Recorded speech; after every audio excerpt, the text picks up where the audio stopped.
Hello everyone, आप सभी का स्वागत है मेरे चैनल स्टोरीज ऑफ सोल्स में। गाइस, ये वही स्टोरी है जो मैंने कुछ दिनों पहले आप सभी के साथ शेयर की थी और उसमें कुछ गड़बड़ हो गया था, यानी कि उसमें वॉइस ही नहीं थी। और यार, इतने सारे लोगों ने सुना पर फिर भी सिर्फ एक ने बताया, तो मैं उनका दिल से धन्यवाद कहती हूँ कि आपने मुझे बताया। नहीं तो मुझे पता ही नहीं चलता कि उसमें वॉइस नहीं है। Thank you so much dear, मुझे बताने के लिए। एंड गाइस, तो मैं फिर से उसी स्टोरी को वापस लेकर आ गई हूँ। मुझे रिकॉर्डिंग करने में थोड़ा टाइम लगा, उसके लिए रियली सॉरी, क्योंकि मैंने वापस जब मैंने चेक किया था ना, तो मैं तब तक वो स्टोरी डिलीट कर चुकी थी। तो मेरे पास वो स्टोरी नहीं थी, तो मुझे वापस से उसे रिकॉर्ड करना पड़ा, इसलिए इतना टाइम लगा। तो हमारे इस स्टोरी का नाम है ब्लैक रूट्स, और ये एक हिस्टोरिकल स्टोरी है। साथ ही ये हॉरर है और ये वन शॉट है, यानी कि एक ही वीडियो में ख़त्म हो जाएगी। तो उम्मीद है आप सब इसको पसंद करेंगे। और हाँ, इस बार मैं अच्छे से चेक करके डालूंगी, तो मुझे ज़रूर बताना कि इस बार मेरी वॉइस है कि नहीं। ओके। और ये स्टोरी आप लोगों को कैसी लगी मुझे ज़रूर बताना। तो चलिए, बिना किसी देर के हम अपने इस स्टोरी को स्टार्ट करते हैं। रात के तीसरे पहर का वक्त था। क्लाउड रिसेस की लाइब्रेरी में एक दीपक जल रहा था, अकेला, थका हुआ, जैसे वो भी सोना चाहता हो। लेकिन उस दीपक की रोशनी में दो लोग बैठे हुए थे। एक था जो चुप था, हमेशा की तरह, और एक था जो बोल रहा था, हमेशा की तरह। लैंसैन, सुन रहे हो? वे वो श्यान ने मेज पर कोहनी टिकाई और अपना चेहरा हथेली पर रख लिया। उसकी काली आंखें लैन वांगची के चेहरे पर टिकी हुई थी, उस चेहरे पर जो हर वक्त एक सफेद पत्थर की तरह शांत रहता था। ना हंसी, ना गुस्सा, ना थकान। बस लैन वांगची, तुम कभी थकते नहीं हो क्या? विवोशियान ने उचक कर पूछा। मैं तो बस स्क्रोल पढ़ते पढ़ते ही मर जाऊंगा आज। हम्म, बस इतना ही? वेवोशियान ने नौटंकी तरीके से अपने सीने पर हाथ रखा। लैंसन, तुम्हारे साथ रहते रहते तो मेरी वो कैबलरी भी कम हो जाएगी एक दिन। लैन वांगजी ने आंखें उठाई, और एक पल के लिए, सिर्फ एक पल के लिए, उसकी नज़र वेवोशियान के चेहरे पर रुकी, फिर वापस स्क्रॉल पर चली गई। लेकिन वेवोशियान ने यह देख लिया था, वो हल्की सी मुस्कुराहट, बहुत हल्की सी, नरमी भरी, जो सिर्फ उसके लिए थी। वेवोशियान मुस्कुरा दिया। तभी दरवाजा खटखटाने की आवाज आई और दोनों ने दरवाजे की तरफ देखा। वहां पर एक जूनियर डिसिपल था, जिसकी सांसें फूली हुई थी, माथे पर काफी ज्यादा पसीना था। उसने झुककर दोनों को प्रणाम किया। हांगवांगचुन और वेकोंगसा। उसने वे वो श्यान को देखकर थोड़ा सा हिचकिचाया, जो कि आम बात थी। लोग अभी भी रियलिंग पर ट्रियाक को देखकर दो कदम पीछे हट जाते थे। एक संदेश आया है, एक गांव से, किंगमू विलेज। कौन सा गांव? वेगोशियान ने स्क्रॉल बंद करके पूछा। उत्तर तरफ, सिर पहाड़ों के पास। जूनियर ने हाथ कांपते हुए एक पत्र आगे बढ़ाया। वो कह रहे हैं जंगल में कुछ है। वेवोशा ने पत्र लिया। उसकी आंखें तेजी से उस पत्र को पढ़ने लगी। हांगवांगचुन को हमारी विनती है। हमारे गांव के पास एक जंगल है, जिसे हम हेयुवान वन, यानी के काला वन कहते हैं। पिछले एक महीने में हमारे गांव के 6 लोग उस जंगल में गए और वापस नहीं आए। जो थोड़े लोग किनारे से लौटे, वो ठीक से बोल नहीं पाते, बस एक ही बात कहते हैं बार बार, वो बुला रहा है, वो सबका नाम जानता है। तभी विभूषा ने पत्र नीचे रखा।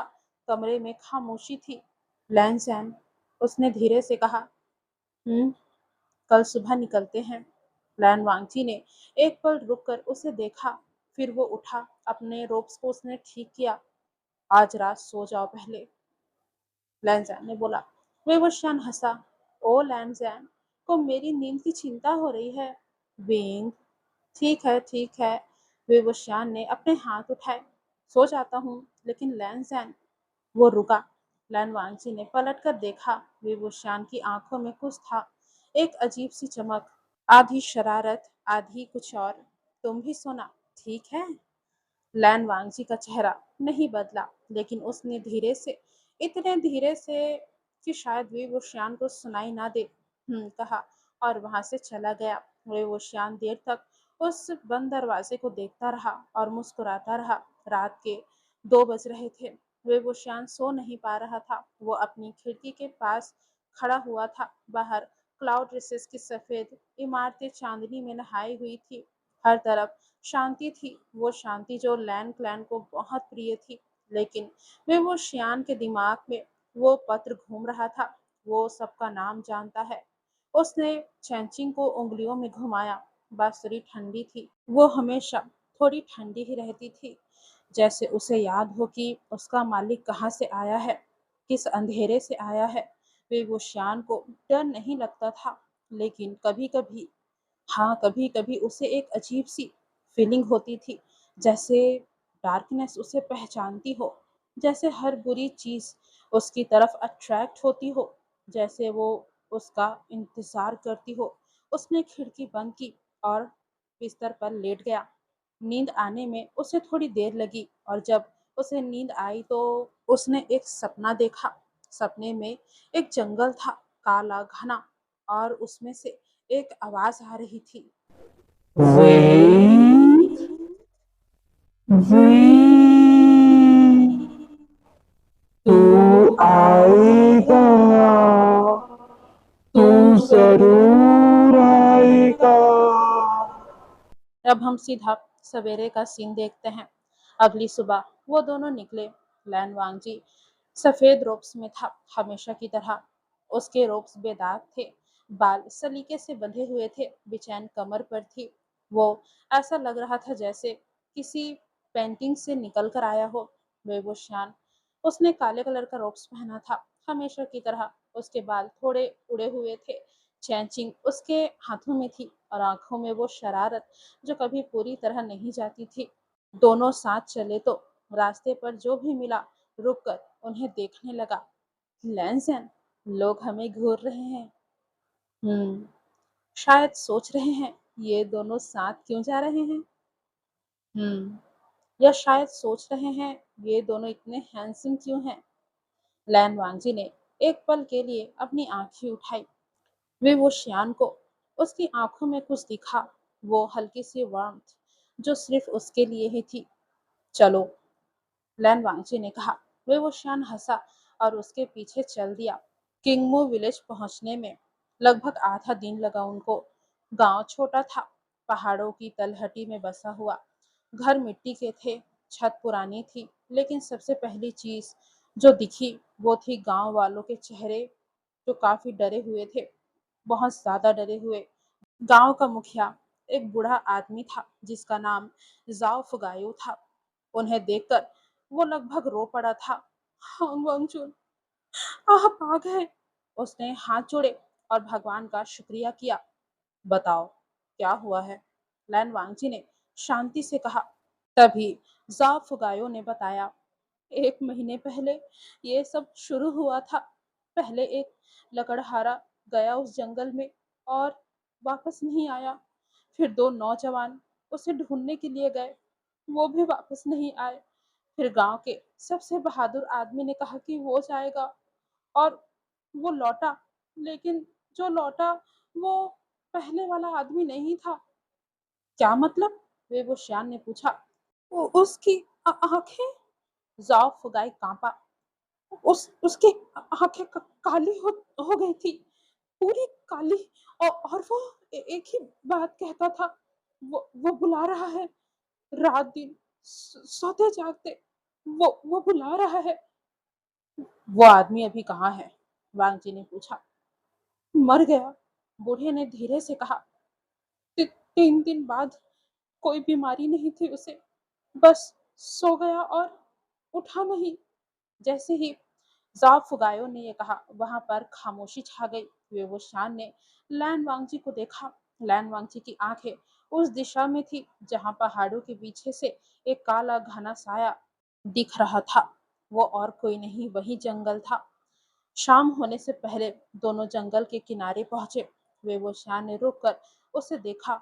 जंगल अजीब था। बाहर से दिखने पर पेड़ सामान्य लग रहे थे, लेकिन कुछ था जो सामान्य नहीं था। हवा चल रही थी, लेकिन जंगल के अंदर के पेड़ नहीं हिल रहे थे, जैसे हवा वहां तक जाती ही नहीं थी। और आवाजें बाहर चिड़िया की थी, कीड़े की थी, जिंदगी की आवाजें थी। लेकिन जंगल के अंदर कुछ भी नहीं था, बिल्कुल कुछ भी नहीं। लैंसन, बेबोश्यान ने धीरे से कहा, ये जगह मुझे कुछ कुछ फील हो रहा है। लैन वांगची ने उसे देखा। क्या फील हो रहा है? वेबोश्यान एक पल को रुका। उसने अपनी उंगलियां चैन चिंग पर रखी। जैसे ये जगह मुझे पहचानती है। लैन वांगची की आंखें थोड़ी सख्त हुई। वेंग, अंदर मत जाओ अभी। अरे, वेबोश्यान ने हंसकर कहा, मैं कहाँ जा रहा हूँ? पहले प्लान बनाते हैं, फिर जाएंगे। लेकिन जैसे ही उसने मुड़कर लैन वांगची को देखा, उसी वक्त एक आवाज आई, जंगल के अंदर से। बच्चे की आवाज। कोई बच्चा रो रहा था।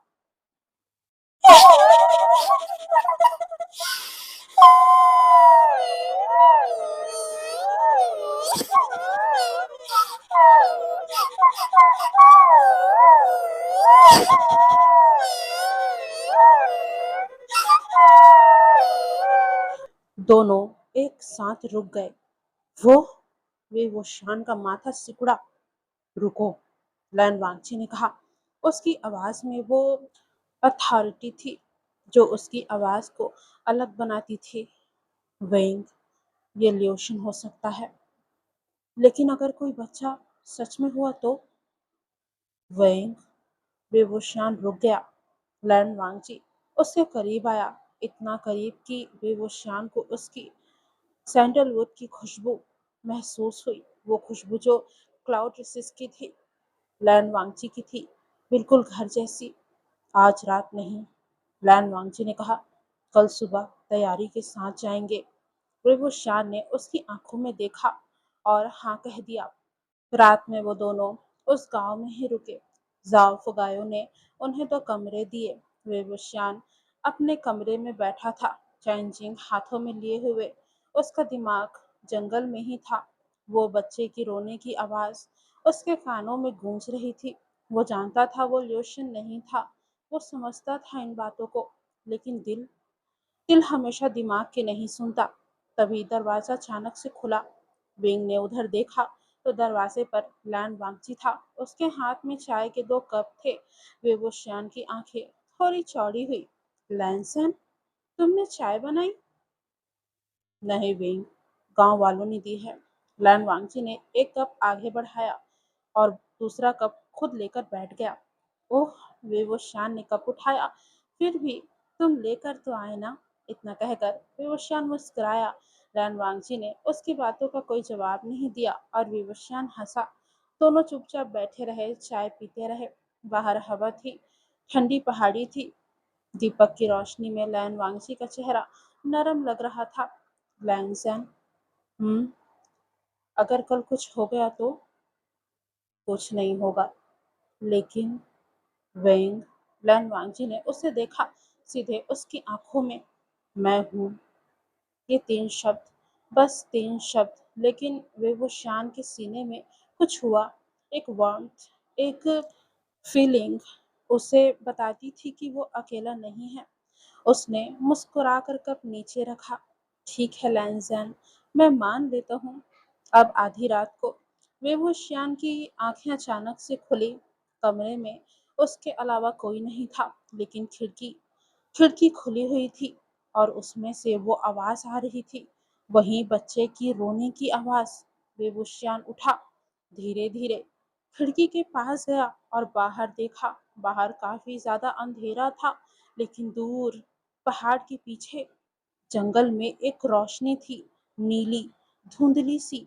और उस रोशनी में एक छोटा सा सिलहुट था। बच्चा रो रहा था। बेवशान का दिल धड़का। उसने चैनचिंग उठाई। उसने एक बार लैन वांगची के कमरे की तरफ देखा। कल सुबह, वेंग, कल सुबह। लैन वांगची की आवाज उसके दिमाग में गूंजी। लेकिन वो बच्चा? बेबोशान ने एक लंबी सांस ली और खिड़की के बाहर निकल गया। जंगल का किनारा रात में और भी भयानक था। पेड़ इतने घने थे कि आसमान दिखना बंद हो गया था। बेबोशान के पास सिर्फ चैंचिंग थी और उसकी अपनी स्पिरिचुअल एनर्जी थी। उसने एक कदम अंदर रखा और जंगल ने उसे निगल लिया। हवा बंद हो गई, आवाज़ें बंद हो गई, सिर्फ उसके अपने कदमों की आवाज़ ही थी जो उसे सुनाई दे रही थी। और वो रोना, कौन कौन है? बेगूशान ने धीरे से पुकारा और अचानक से वो रोना बंद हो गया। खामोशी छा गई और फिर पेड़ों के बीच से एक चेहरा दिखा। बेबूशान का दिल एक पल के लिए रुका। वो चेहरा इंसान का नहीं था, पेड़ की छाल में बना हुआ था। आंखें थी लेकिन जिनमें कोई लाइफ नहीं थी, बस सफेद आंखें। और वो मुंह मुस्कुरा रहा था। बेबूशान ने चैनचिंग उठाई, लेकिन उसकी उंगलियां काफी बुरी तरीके से कांप रही थी। पहली बार, बहुत समय बाद पहली बार बेबूशान को डर लग रहा था। तभी बेबूशान ने अपनी सांसें रोक ली। पेड़ का वो चेहरा, वो मुस्कुराता हुआ, आंखों से खाली चेहरा एक पल के लिए वहां था और फिर जैसे कोई हाथ से मिटा दे वैसे वो गायब हो गया। बस छाल ही वहां पर रह गई थी, साधारण और पुरानी छाल। बेबूशान ने अपनी सांस छोड़ी। ठीक है, ठीक है, उसने खुद से कहा। ठीक है, बस ये एक इल्यूशन था। लेकिन उसके हाथ अभी भी कांप रहे थे। उसने चैनचिंग को कसकर पकड़ा। बांसुरी की ठंडक उसकी हथेली में उतरी और उसने महसूस किया कि चैनचिंग भी थोड़ी अलग लग रही है।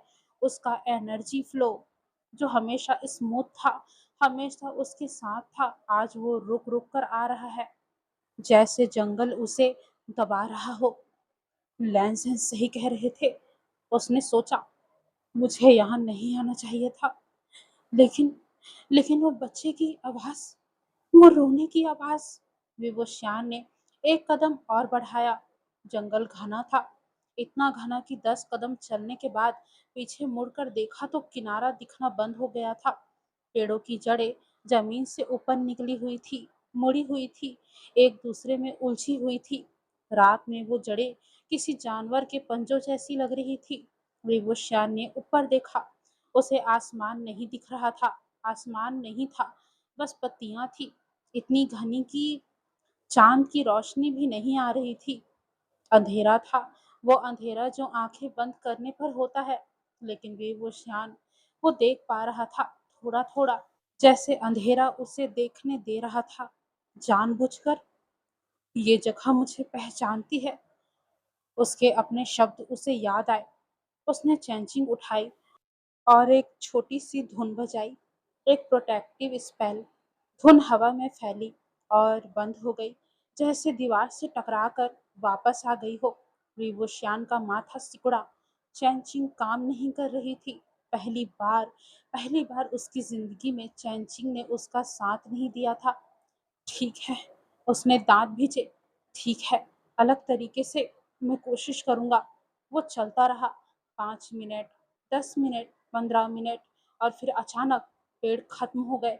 एक छोटी सी जगह थी, एक क्लीयरिंग, गोल जैसे किसी ने जानबूझकर वो जगह बनाई हो। और उस क्लीयरिंग के बीच में एक मंदिर था। बेहोश रुका। मंदिर पुराना था, बहुत पुराना, इतना पुराना कि उसकी दीवारें काली हो गई थी, छत टूटी हुई थी, दरवाजे नहीं थे, बस एक खाली मुंह, जैसे किसी ने दरवाजे खा लिए हों। लेकिन सबसे अजीब बात क्या थी? वो ये थी कि मंदिर के बाहर दीपक जल रहे थे, वो भी नीले दीपक, वही नीली रोशनी जो उसने खिड़की के बाहर देखी थी। और कोई नहीं था वहां पे, कोई भी नहीं, बच्चा भी नहीं, आत्मा भी नहीं, कुछ नहीं, बस दीपक और उनकी खामोश रोशनी। बेबुशान ने एक लंबी सांस ली और मंदिर के अंदर अपने कदम रखे। अंदर ठंड थी, वो ठंड नहीं जो सर्दियों में होती है, बल्कि वो ठंड जो हड्डियों के अंदर उतर जाती है, जो सांसों को रोक देती है, जो बताती है यहाँ कुछ है, यहाँ हमेशा से कुछ था। बेबुशान ने नीले दीपक की रोशनी में चारों तरफ देखा और उसकी सांस रुक गई। सामने दीवार थे, दीवारों पर नाम लिखे हुए थे, हजारों नाम, छोटे छोटे। वो नाम सलीखे से लिखे गए थे, एक के नीचे एक, वो भी लाल रंग से। वो रंग जो इतना गहरा था कि खून जैसा लग रहा था। विभूषण एक दीवार के पास गया, नाम पढ़ने की कोशिश की। कुछ नाम पहचाने गए, कुछ नहीं, लेकिन सब के सब मरे हुए लोगों के नाम थे। वो जानता था, उसे फील हो रहा था, हर नाम के साथ एक एनर्जी थी।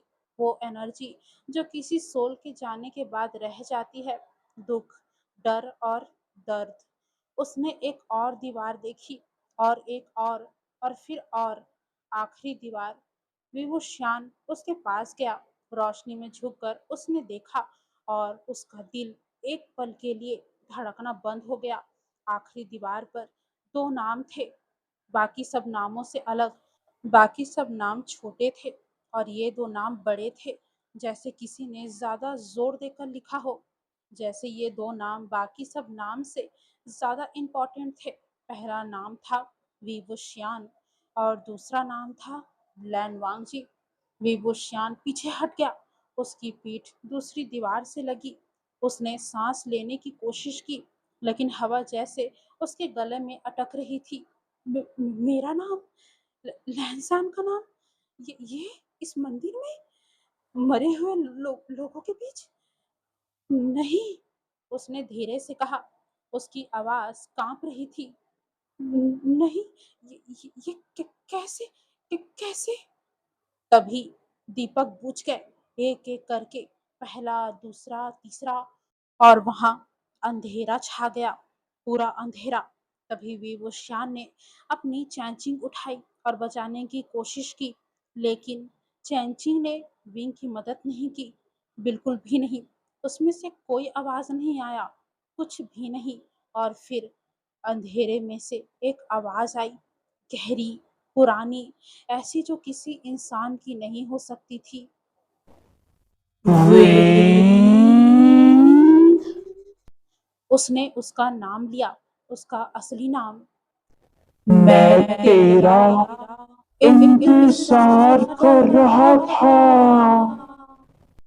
विभूषण ने दांत भींचे। कौन हो तुम? दूसरी तरफ से हंसी की आवाज आई, वो हंसी जो हंसी नहीं थी, जो किसी पुरानी सड़ी हुई चीज की आवाज थी।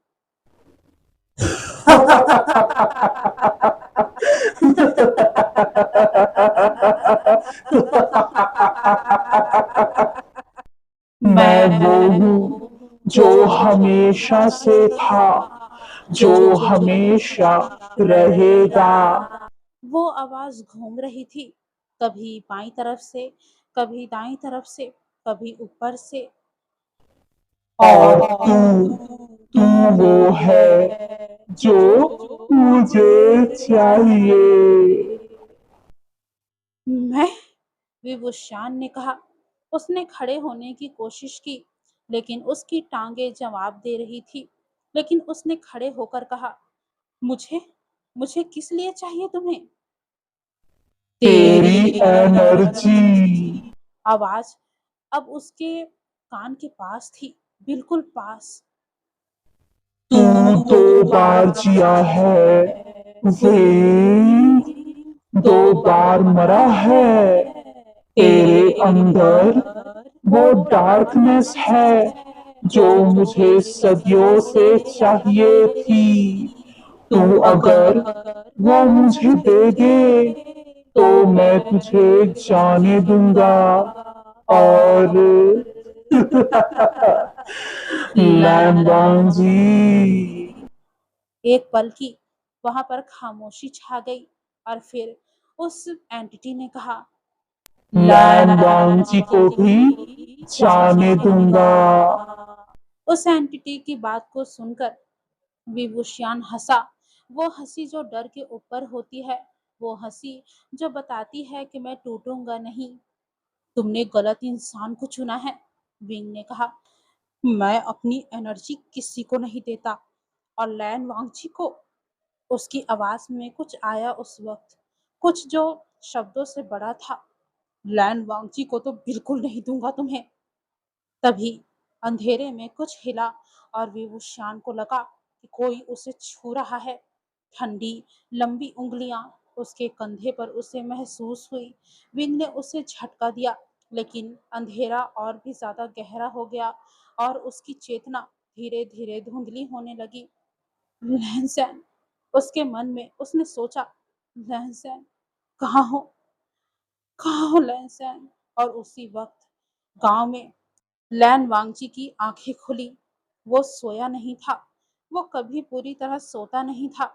जब वे वुशियान पास होता था तो उसका एक हिस्सा हमेशा जगता रहता था और उस हिस्से ने अभी कुछ फील किया, कुछ ऐसा जो उसे अंदर से हिला गया। वो उठा और वो वुशियान के कमरे में गया। उसने देखा कमरा खाली था और खिड़की खुली हुई थी। लैन वांगची ने एक पल उस खुली हुई खिड़की को देखा। उसकी आंखों में कुछ आया, कुछ जो वो कभी दिखाता नहीं था। वो था डर। लैन वांगची को डर लग रहा था। उसने बेचैन उठाई और जंगल की तरफ चल दिया। जंगल का किनारा रात में और भी काला था। लैन वांगची वहां रुका। उसने जंगल को देखा, उस अंधेरे को जो अंदर से आ रहा था, जो पेड़ों के बीच से रिस रहा था, जैसे कोई जहर धीरे धीरे फैलता है। हवा बंद थी, आवाजें बंद थी, लेकिन लैन वांगची को एक चीज फील हो रही थी, विंग। वो अंदर था। लैन वांगजी नहीं जानता था कि इसे क्या कहते हैं। ये जो कनेक्शन था उन दोनों के बीच, शायद सोल बॉन्ड था या शायद कुछ और।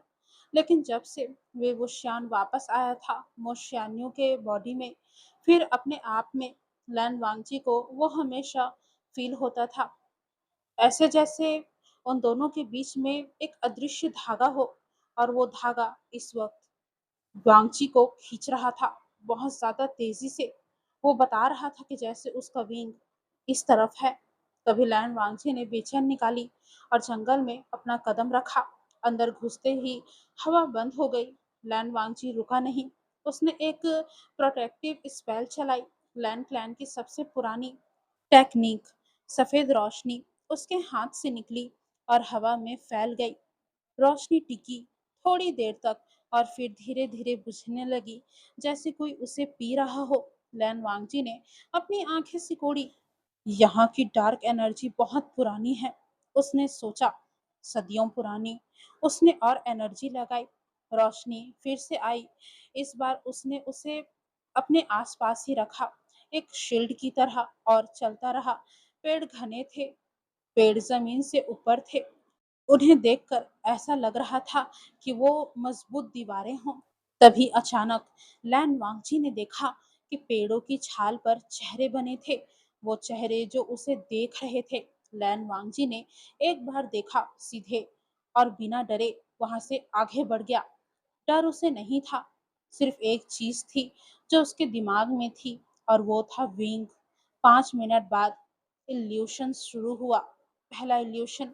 वांगची को महसूस हुआ कि रास्ते के बीच में वे वो श्यान खड़ा था, काले रोब्स में। उसके बाल खुले हुए थे, चैंचिंग उसके हाथ में थी और वो मुस्कुरा रहा था।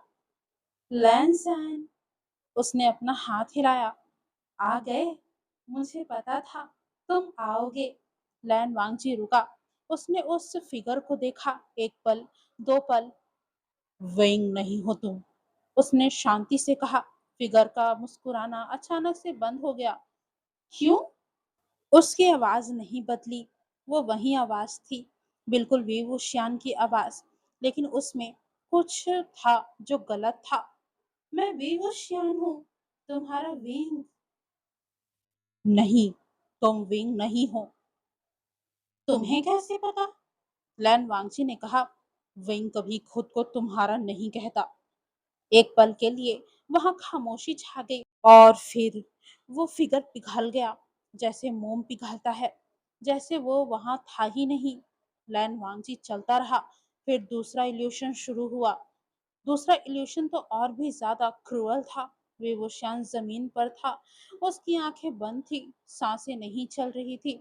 लैन वांगजी के कदम एक पल के लिए रुके, बस एक पल के लिए। उसके सीने में कुछ हुआ, वो दर्द जो हमेशा छुपा रहता था, जो सालों से दबा था, वो एक पल के लिए ऊपर आया। लेकिन उसने सांस ली और देखा विवुशियान के हाथ, वो गलत तरफ मुड़े हुए थे, ऐसे जैसे इंसान के नहीं होते। बंद करो, लैन वांगची ने कहा। तभी आवाज आई, वो गहरी पुरानी आवाज, हांगकांगचू। आवाज में हंसी थी। तुम डरते नहीं अपने प्यार को ऐसे देखकर? डर से काम नहीं होता, तो किससे होता है? प्यार से। थोड़ी देर के लिए वहां फिर से खामोशी छा गई। लैन वांगची ने बेचैन ऊपर उठाई और उस इल्यूशन को काट दिया। वो गायब हो गया। लैन वांगची आगे चलता रहा और अब तीसरा इल्यूशन स्टार्ट हुआ, जो सबसे ज्यादा मुश्किल था। विवुशियान सामने था, लेकिन वो विवुशियान जो लैन वांगजी को सबसे ज्यादा याद था, नाइटलेस सिटी का विवुशियान, आंखें लाल, हाथों में टाइगर सेल, वो हंसी जो हंसी नहीं थी, जो दर्द थी। लैंसन, उसने कहा। उसकी आवाज में वो थकान थी जो उस रात थी। जाओ, मुझे छोड़ दो। लैन वांगची का सीना भारी हुआ।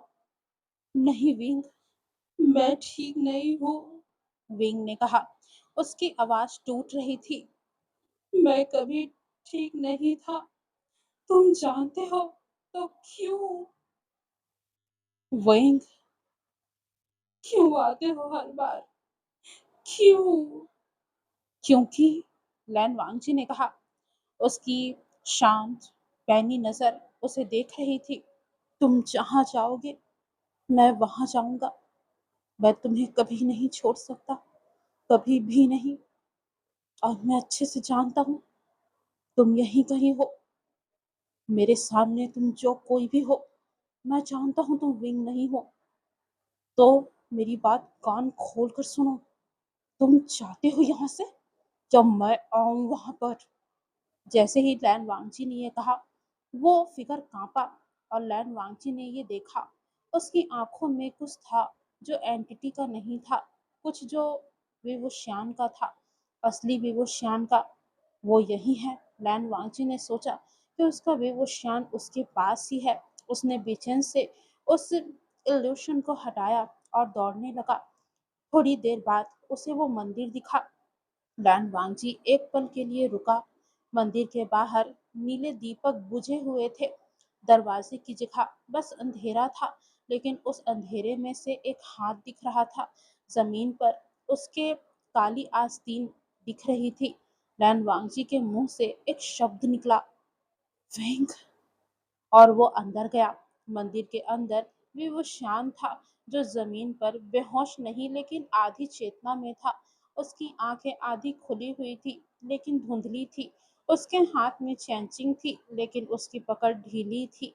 और उसके चारों तरफ एक काला कहरा था जो धीरे धीरे उसे घेर रहा था।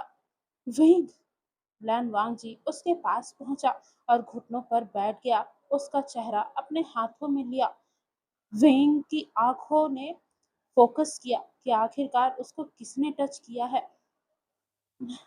लैंसन, उसकी आवाज काफी कमजोर थी। तुम तुम आ गए? हाँ विंग, मैं आ गया। मैंने कहा था ना कि तुम आओगे। वो हंसने की कोशिश करने लगा। मुझे मुझे नींद आ रही है लैंसन। नहीं, वांगची की आवाज में वो अधिकार था। विंग, मेरी तरफ देखो।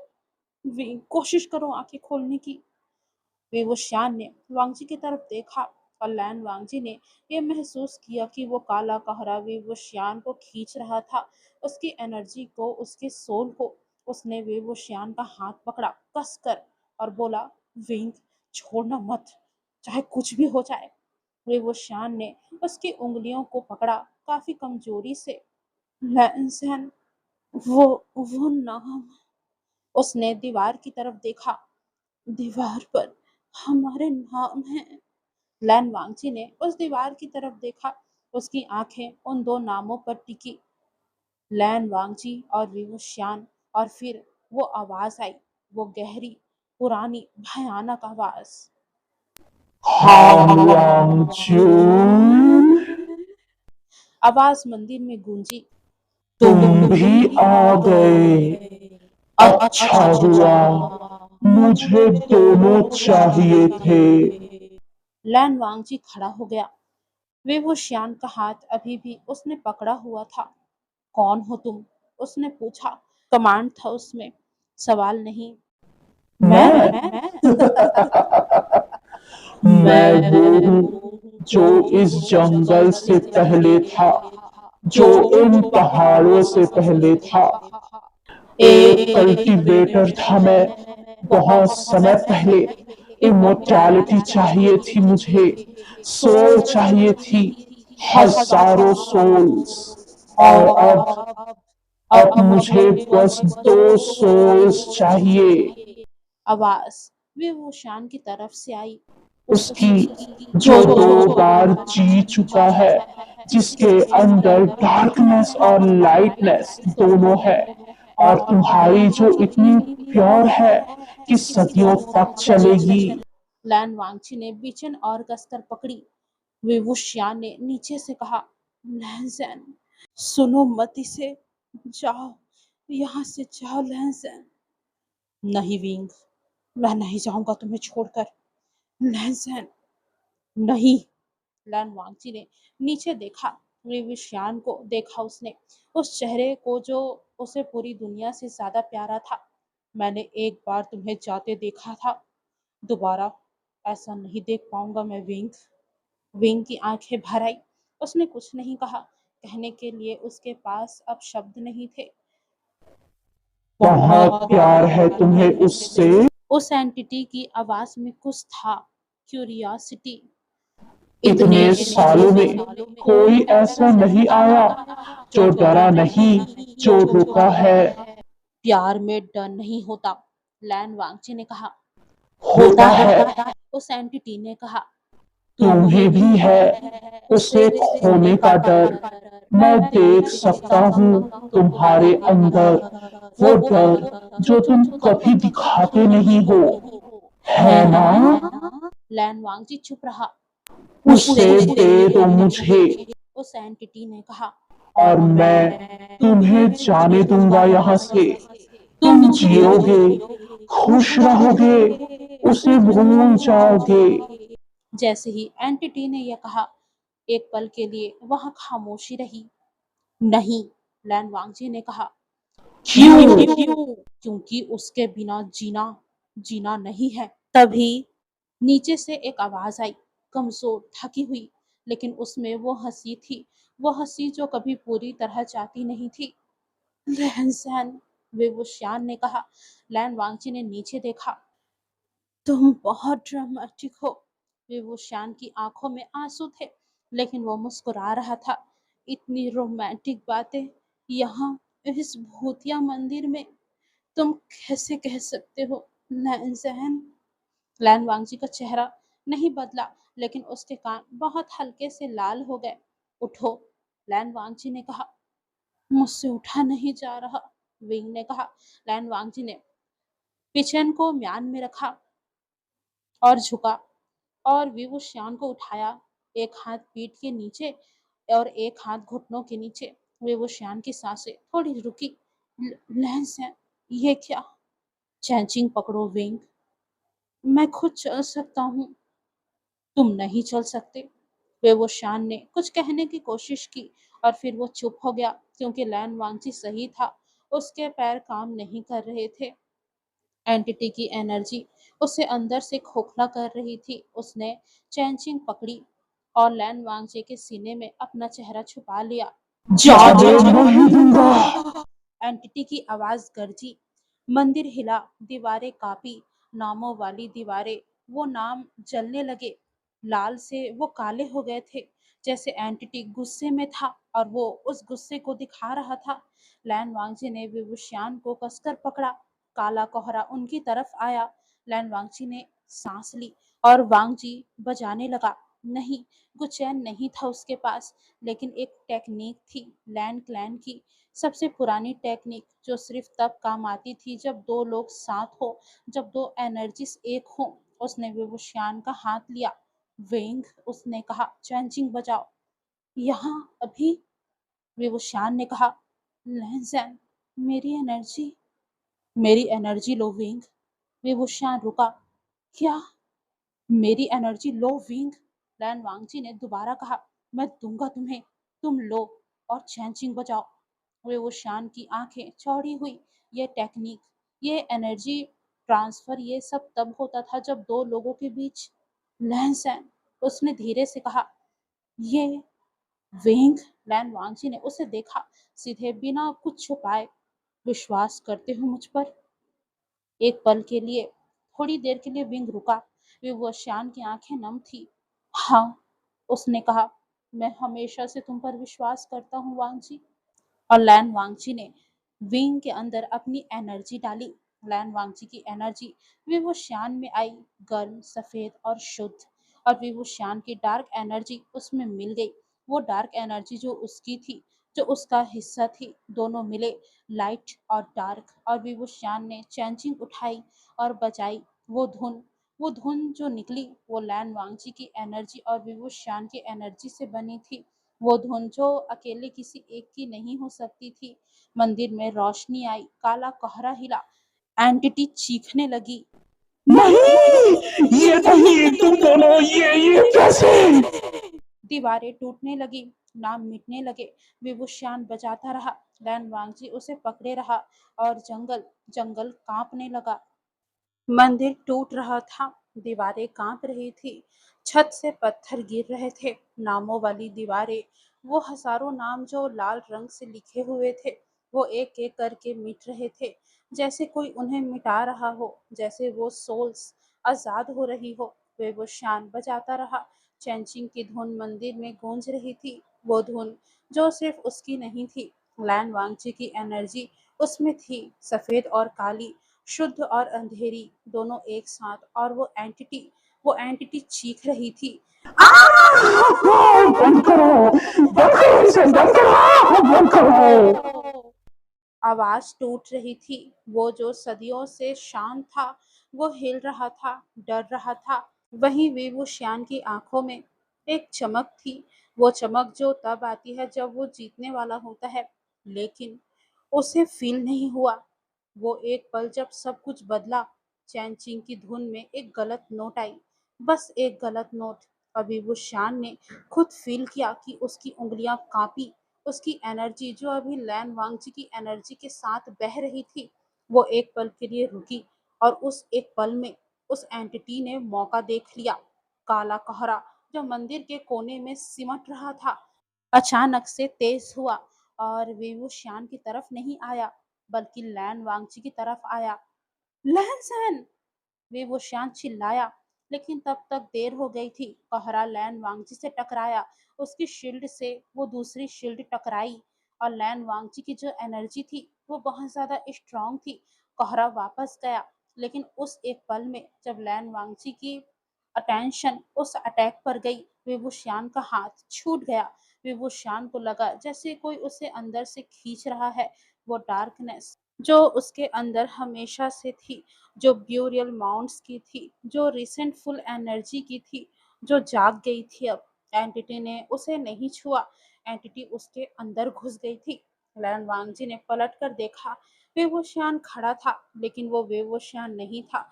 उसकी आंखें जो हमेशा काली और चमकदार थी, जिनमें हमेशा शरारत थी, वो अब पूरी तरह काली थी।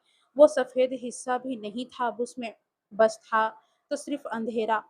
उसने जो अपने हाथों में चैंचिंग पकड़ा था, वो ढीला हो गया था। बांसुरी जमीन पर गिरी और वो मुस्कुराया। वो मुस्कुराहट जो वेवोशियान की नहीं थी। हांगवांगचे। एंटिटी ने वेवोशियान की आवाज से कहा, लेकिन उसमें वो गहराई थी, वो पुरानापन था जो वेवोशियान का नहीं हो सकता था। तुम बहुत स्ट्रांग हो। मैंने सोचा नहीं था, उससे भी ज्यादा स्ट्रांग। लैन वांगची का चेहरा नहीं बदला, लेकिन उसकी आंखों में कुछ था जो उसने कभी दिखाने नहीं दिया था। और वो था दर्द। विंग को छोड़ दो, लैन वांगची ने कहा। एंटिटी ने वे वो श्यान के चेहरे से हंसकर कहा। छोड़ दू इसे? इसे? उसने वे वो श्यान के हाथ उठाए, उन्हें देखा। और बोला, इतने साल लगे मुझे, इतनी सोच, और ये मिला अब जाके। वो इंसान जो 2 बार जिया, जिसके अंदर ब्यूरियल माउंट्स की डार्कनेस है, जिसने डेथ को इतनी बार देखा कि डेथ भी इससे डरती है। आवाज में एक अजीब सा आदर था उस एंटिटी के।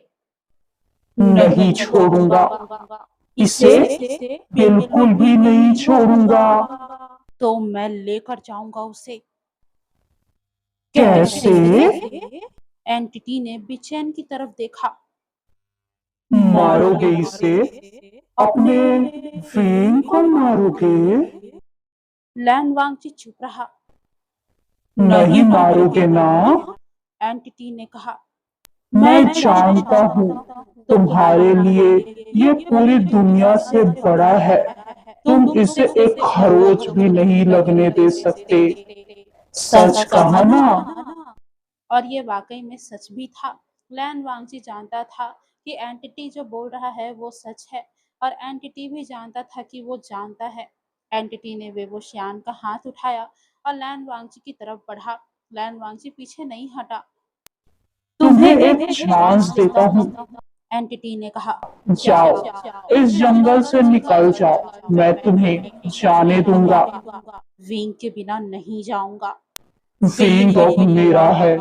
नहीं, वो तुम्हारा नहीं है। एंटिटी रुकी। फिर वेवोशियान के चेहरे पर वो मुस्कुराहट आई। तुम अजीब हो हाओवांग चून। इतने सालों में मैंने पहला इंसान देखा है जो डर नहीं रहा है मुझसे। एंटिटी चौंकी। लैन वांगची ने कहा, उसे खोने का डर है, लेकिन डर से भागना नहीं होता। डर के बावजूद खड़े रहना होता है। एंटिटी ने वांगची पर अटैक किया। वेंग का हाथ उठा और लैन वांगची की तरफ एक डार्क एनर्जी का ब्लास्ट आया। लैन वांगची ने बेचैन से उसे रोका, लेकिन वो वेवोशियान का हाथ था। वो अटैक वेवोशियान की बॉडी से आया था। लैन वांगजी के हाथ पर एक निशान पड़ा। खून नहीं, लेकिन डार्क एनर्जी से जला हुआ निशान। एंटिटी ने ये देखा और फिर से हमला किया। लैन वांगजी ने रोका और फिर हमला, फिर रोका, और लैन वांगजी एक बार भी पलटकर उसने विंग पर वार नहीं किया। एंटिटी रुकी। क्यों नहीं मारते? आवाज में अब जेन्युइन कंफ्यूजन था। मैं इसकी बॉडी से तुझ पर अटैक कर रहा हूँ और तू डिफेंड कर रहा है, लेकिन पलट कर वार नहीं कर रहा है। क्यों? क्योंकि लैन वांगजी ने सांस ली और बोला, अगर एक भी बार उसे लग गया, चाहे गलती से ही क्यों ना लगे, तो मैं खुद को माफ नहीं कर पाऊंगा। थोड़ी देर के लिए दोनों के बीच में खामोशी रही।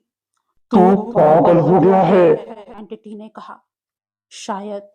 और फिर से अंदर से वेवोशियान ने लड़ना शुरू किया। एंटिटी उसके अंदर थी, उसके सोल को दबाए हुए, उसके एनर्जी का इस्तेमाल कर रही थी। लेकिन वेवोशियान जो ब्यूरियल माउंट्स में रहा था, जो रिसेंट फुल एनर्जी को कंट्रोल करना जानता था, जो डार्कनेस के साथ जीना जानता था, वो इतनी आसानी से नहीं दबता।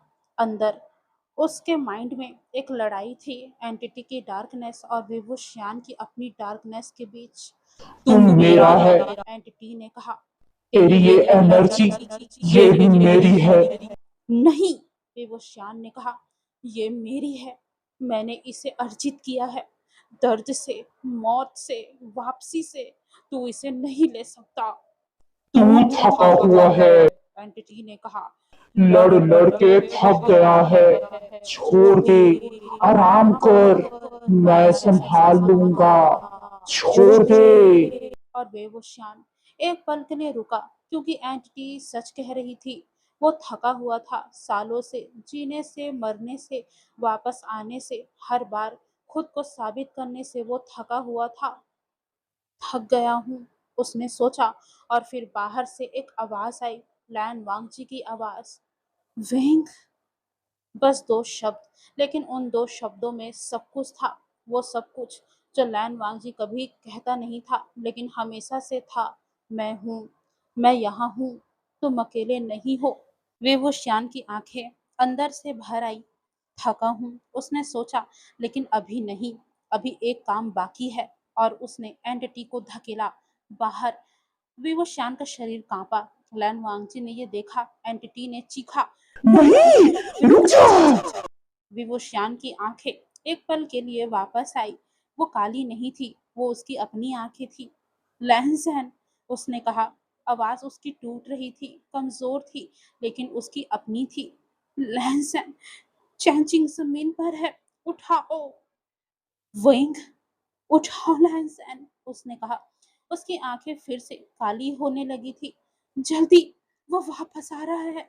लहनसहन, अगर तुमने मुझे कभी, उसकी आवाज कांपी, अगर कभी कुछ फील किया किया हो मेरे लिए तो चैंची, उठाओ लहनसैन, बचाओ, बचाओ उसे। मैं कुछ नहीं बचाता वांगजी, वेवोशियान ने कहा। उसका नाम, पूरा नाम, लैन वांगजी। वांगजी एक पल के लिए सब भूल गया। वेवोशियान ने कभी उसका पूरा नाम नहीं लिया था। वांगजी, वेवोशियान ने दोबारा दोहराया। उसकी आंखें फिर से काली हो रही थी। मुझ पर विश्वास करो, बचाओ, कोई भी धुन, तुम्हारी अपनी धुन, बस बचाओ, बचाओ। और एंटिटी ने वापस से विंग पर कंट्रोल ले लिया। लैन वांगची झुका और उसने चैंचिंग उठाई। उसने कभी बांसुरी नहीं बजाई थी। गुचिन था उसका इंस्ट्रूमेंट, ये उसका नहीं था। लेकिन वेवुशियान ने कहा था, उस पर विश्वास करो। लैन वांगजी ने चैंचिंग होठों से लगाई और बजाई। पहला नोट्स बेसुरे थे। लैन वांगजी परफेक्ट था हर चीज में, लेकिन ये इंस्ट्रूमेंट उसका नहीं था, ये नोट्स उसके नहीं थे। एंटिटी हंसी। ये क्या कर रहे हो? इससे कुछ नहीं होगा। लेकिन लैन वांगजी ने उस एंटिटी की बात को रुक कर नहीं सुना। उसने आंखें बंद की और सोचा, वेंग, बस वेंग। उसकी हंसी, उसकी शरारत, वो तरीका जिससे वो लैंजन लैंजन कहता था, जैसे उसका नाम उसका फेवरेट शब्द हो। वो रातें जब वो साथ बैठते थे और वेवोशियान बोलता रहता था और लैन वांगजी सुनता रहता था। वो पल जब वेवोशियान ने उसकी आंखों में देखा था और कहा था, लैंजन तुम सबसे अच्छे हो। वो पल जब वो वापस आया था और लैन वांगजी को लगा था कि जैसे उसकी सांसें वापस आ गई हों। और चैंचिंग, चैंचिंग ने यह महसूस किया, वेवोशियान के बांसुरी जो उसके मालिक के दर्द और प्यार से बनी थी। उसने लैन वांगजी की फीलिंग्स को पहचाना और धुन निकली। वो धुन जो परफेक्ट नहीं थी, लेकिन उसमें कुछ था जो किसी परफेक्ट धुन में नहीं होता। उसमें सच था, उसमें प्यार था, इतना सच कि मंदिर कांपा। एंटिटी चिल्लाई।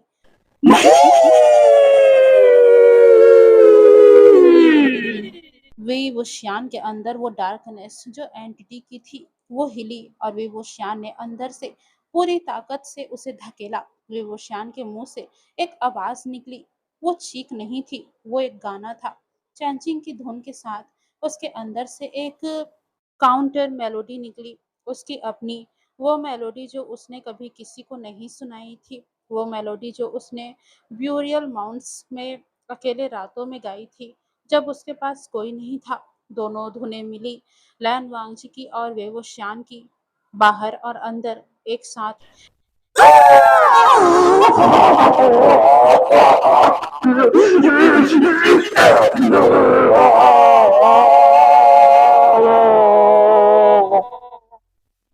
एंटिटी की चीख इतनी तेज थी कि मंदिर की छत टूट गई। आसमान दिखा काला तारों से भरा हुआ, और उस रोशनी में एंटिटी बाहर निकली। विंग की बॉडी से एक काला धुआं, एक पुरानी थकी हुई भयानक चीज, वो हवा में लटकी। और लैन वांगजी ने बेचैन निकाला और एक वार किया उस पर, सीधा सटीक वार। एंटिटी उस वार से बिखर गई, उसके हजारों टुकड़े हो गए, और वो टुकड़े धीरे धीरे हवा में मिल गए और गायब हो गए हमेशा के लिए। विंग जमीन पर गिर पड़ा। लैन वांगची ने उसे पकड़ा, घुटनों पर बैठा और विंग को अपनी बाहों में ले लिया। विवशियान की आंखें बंद थी, उसकी सांसें चल रही थी, लेकिन कमजोर, पर चल रही थी। विंग, लैन वांगची ने कहा, लेकिन दूसरी तरफ से कोई जवाब नहीं आया। विंग, एक पल, दो पल और फिर वो आंखें खुली, काली, चमकदार उसकी अपनी आंखें। विभूषियान ने ऊपर देखा और लैन वांगजी के चेहरे को देखा, उस चेहरे को जो हमेशा शांत रहता था, लेकिन अभी अभी उस चेहरे पर कुछ था। वो राहत जो छुपाई नहीं जा सकती थी, वो प्यार जो शब्दों में नहीं आता था। लैंसन, विभूषियान ने धीरे से कहा, तुम ठीक हो? तुमने चैंचिंग बजाई? हम्म बेसुरी थी। लैंसन, लैन वांगची चुप रहा और विवस्वान हंसा। वो हंसी जो थकी हुई थी, जो दर्द में थी, लेकिन असली थी। लैंसन, दुनिया की सबसे अच्छी धुन थी वो, उसने कहा। और मंदिर की दीवारें गिर रही थी, जंगल कांप रहा था, लेकिन उस सब के बीच लैन वांगजी ने विभूषियान को उठाया और वो चलने लगा बाहर की तरफ। विभूषियान उसकी बाहों में था, उसकी आंखें आधी बंद थी, चैंचिंग उसकी सीने से लगी हुई थी। लैंसन, हम्म अगली बार मुझे अकेले जाने दोगे? नहीं। तुम्हें पता है लैंसन, मैंने सोचा था कि मैं ना जाऊं, पर मैं चला गया। मुझे माफ करना, मेरे कारण तुम्हारी मुसीबतें बढ़ गई। वेंग, हाँ लैंसन। पर लैन वांगजी ने कुछ नहीं कहा, लेकिन उसकी पकड़ थोड़ी और कस गई। विभूषण समझ गया। उसने अपनी आंखें बंद कर ली और लैन वांगजी की गर्म बाहों में खुद को खोता हुआ महसूस किया। लैन वांगजी की बाहों में उसे सेफ महसूस हो रहा था। पहली बार उस रात उसे चैन मिला। जंगल के पेड़ जैसे ही वो एंटिटी गई, गिरने लगे थे। एक एक करके जड़ें उनकी सूख गई थी। वो चेहरे जो छाल पर थे वो मिट गए थे और उन पेड़ों की जगह जमीन से छोटे छोटे घास निकलने लगे थे, हरी, जिंदा, जैसे जंगल भी सांस ले रहा हो। पहली बार सदियों बाद लैंड वांगची जंगल से बाहर निकला। भोर होने वाली थी, आसमान में नारंगी रंग आ रहा था, पहाड़ों के पीछे से सूरज उगने की तैयारी कर रहा था। विभूषियान की आंखें उस वक्त खुली, उसने आसमान देखा। भोर हो रहा है, उसने कहा। हम्म लैंसन, ये खूबसूरत है। लैन वांगची ने नीचे देखा, विवस्वान का उसने चेहरा देखा। उस भोर की रोशनी में वो बहुत ज्यादा खूबसूरत लग रहा था। हाँ विंग, ये खूबसूरत है, लैन वांगची ने जवाब दिया, लेकिन वो आसमान नहीं देख रहा था, वो विवस्वान के चेहरे को देख रहा था। गांव, वो दोनों जब पहुंचे तो साओ फुगायो दरवाजे पर ही था। रात भर वो जगा हुआ था उनकी चिंता में। उसने दोनों को देखा और उसकी आंखों में आंसू आ गए। वो गया? उसने पूछा। गया, लैन वांगजी ने कहा, हमेशा के लिए। विवुश्यान ने थकी हुई आवाज में कहा, हाँ, हमेशा के लिए। जाओ फुगायो ने हाथ जोड़े और वो झुक गया। वो रोने लगा था। अब वो दोनों कमरे में थे। लैन वांगजी ने विवुश्यान को बिस्तर पर लेटाया और उसके माथे पर हाथ रखा। टेम्परेचर चेक किया। ठीक हो? उसने पूछा। थका हुआ हूँ, विंग ने कहा। तो सो जाओ। लैंसन, हम्म तुम यहीं रहोगे, मेरे पास?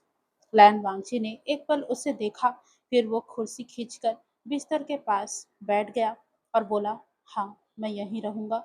विभूषण की आंखों में उस वक्त कुछ आया, वो सॉफ्टनेस जो वो सिर्फ लैन वांगची के लिए रखता था, वो वार्मथ जो उसकी सारी शरारत के नीचे थी।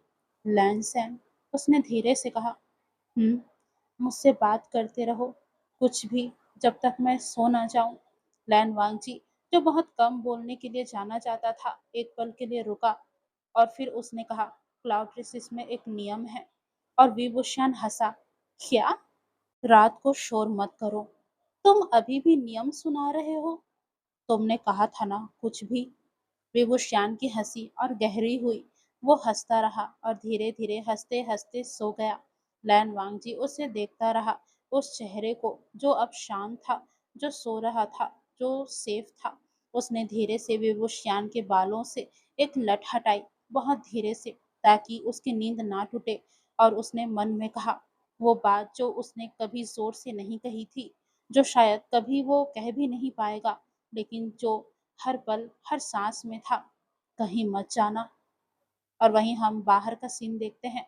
बाहर सूरज निकल आया था, पहाड़ों पर रोशनी थी और जहाँ काला जंगल था वो अब सिर्फ खाली जमीन थी। और उस जमीन पर एक छोटा सा फूल खिल आया था, सफेद रंग का। वो उस जमीन का पहला फूल था जो प्यार से अपनी बाहें फैलाकर इस दुनिया को बता रहा था कि हाँ, अब यहाँ भी जिंदगी है और उसका सबूत मैं हूँ। अब दोपहर हो गई थी। बेबोशियान की आंख खुली तो कमरे में नर्म रोशनी थी। खिड़की से धूप आ रही थी। वो धूप जो सुबह की होती है, जो ठंडी और गर्म दोनों होती है एक साथ। उसने छत को देखा। एक पल के लिए, बस एक पल के लिए उसे याद नहीं रहा कि वो कहाँ है। फिर उसे याद आया सब कुछ। वो मंदिर, वो नाम, वो एंटिटी और वो अंधेरा। वो पल जब उसने अपना कंट्रोल खोया था। वो पल जब एंटिटी उसके अंदर थी, उसकी बॉडी में, उसकी एनर्जी में, और वो अंदर से चीख रहा था लेकिन बाहर कुछ नहीं था। उसने सांस ली, लंबी, धीमी, और फिर दाईं तरफ देखा। डैन वांगजी वहीं था। वो कुर्सी पर सीधा बैठा हुआ था जैसे वो हमेशा बैठता है, लेकिन उसकी आंखें बंद थी। सो गया था शायद। लैन वांगजी जो हमेशा परफेक्ट था, जो हमेशा कंट्रोल्ड था, कुर्सी पर बैठे बैठे सो गया था। रात भर जगा रहा होगा। विभूषान ने उसे देखा, उस चेहरे को जो नींद में थोड़ा अलग था। वो शक्ति थोड़ी कम थी। वो लाइंस जो हमेशा टेंशन में रहती थी थोड़ी ढीली थी। वो खूबसूरत था, हमेशा था, लेकिन अभी इस पल में कुछ ज्यादा ही था। बेबोशियान को याद आया, कहीं मत जाना। उसने वो सुना नहीं था। वो सो गया था, लेकिन उसे फील हुआ था नींद में भी। उसने उठने की कोशिश की, लेकिन उसकी टांगें जवाब दे रही थी। उसका पूरा बदन दर्द में था। एंटिटी की डार्क एनर्जी उसके अंदर से गुजरी थी। उसने निशान छोड़े थे, लेकिन बेबोशियान ने दांत भींचे और उठ गया। धीरे धीरे वो खिड़की के पास गया। बाहर देखा। गांव शांत था। बच्चे खेल रहे थे। औरतें काम कर रही थी। वो डर जो कल था वो अभी भी था, लेकिन कम था। और दूर जहाँ जंगल था वहां पर अब खाली जमीन थी। विभूषान ने देखा और उसकी आंखें नम हो गई। वो सोल्स जो उस मंदिर में बंद थी, जिनके नाम उन दीवारों पर थे, जो सदियों से वहां थी, वो अब आजाद हो गई थी। जाओ, उसने धीरे से कहा, हवा में उन सोल्स के लिए जाओ। अब आराम करो। उठ गए। विभूषान ने पीछे पलटकर देखा। लैन वांगजी जाग गया था। उसकी आंखें खुली थी और सबसे पहले उसने विभूषान को देखा था, जैसे नींद में भी उसका एक हिस्सा जागता रहा था। तुम सो गए थे? विभूषान ने कहा। हम्म। कुर्सी पर। हम्म। हंग वंगचुन कुर्सी पर सोए, ये तो इतिहास में लिखा जाएगा। लैन वांगजी उठा और उसने अपने रोब्स को ठीक किया और बेबूशियान के पास आ गया। उसने उसके चेहरे को देखा ध्यान से, वो प्रोफेशनल तरीके से जो कल्टीवेटर करते हैं जब किसी की हेल्थ चेक करते हैं। दर्द है? उसने पूछा। थोड़ा सा। कहाँ? सब जगह, विभूषान ने ऑनेस्टली कहा। लैन वांगजी ने उसकी कलाई पकड़ी, पल्स चेक किए। विभूषान चुप रहा। लैन वांगजी की उंगलियां उसकी नब्ज पर थी, ठंडी और मजबूत। एनर्जी कम है, लैन वांगजी ने कहा, लेकिन वापस आ जाएगी। जानता हूँ। 2 दिन आराम करना पड़ेगा। 1 दिन, 2 दिन।